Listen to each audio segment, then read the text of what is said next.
Okay, so the question is, does a lash bath relax the lift when you wash them right after a tint? And the short answer is no. If you are scared of doing this, or you've experienced where the lift didn't take because you decided to wash the lashes, the client got them wet before you told them to, it has nothing to do with the fact that they got wet and everything to do with the fact that more than likely you didn't time step one long enough. And let me explain. So when you are doing a lash lift, you have to allow step one to process long enough to break down enough of the disulfide bonds in the hair to actually form a new curl when you inevitably seal it with step two, right?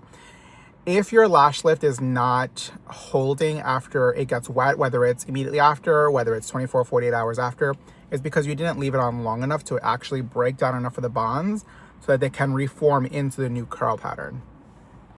Now, the reason why I like doing a lash bath is because if you don't, you will inevitably leave behind product, either residual tint, residual step one or step two.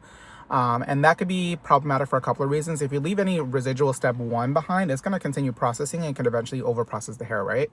But also, you don't want to leave any residual product sitting on the skin. Even if it looks like you completely wiped it off, there might be some still sitting somewhere, and that could irritate the person's skin in the long run. So you don't want to do that.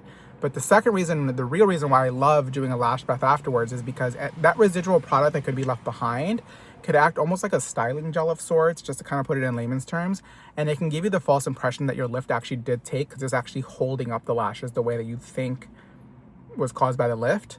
But what's actually happening, it's the product, right? And then when the client goes to wash their lashes, even if they did wait 24, 48 hours, whatever, the product is no longer there to hold the lashes up, so they inevitably go down to the state that they actually lifted to. Sometimes it's only a little bit, sometimes it's no lift at all, but that's actually what's happening. And washing the lashes right after the tint gives me a truer idea of how my lift took as opposed to hoping that it took.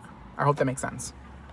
Now, if you want a more in-depth explanation on it as to like why everything does what it does, let me know in the comments and I'll make like an actual long form response to this, but I hope my answer made sense.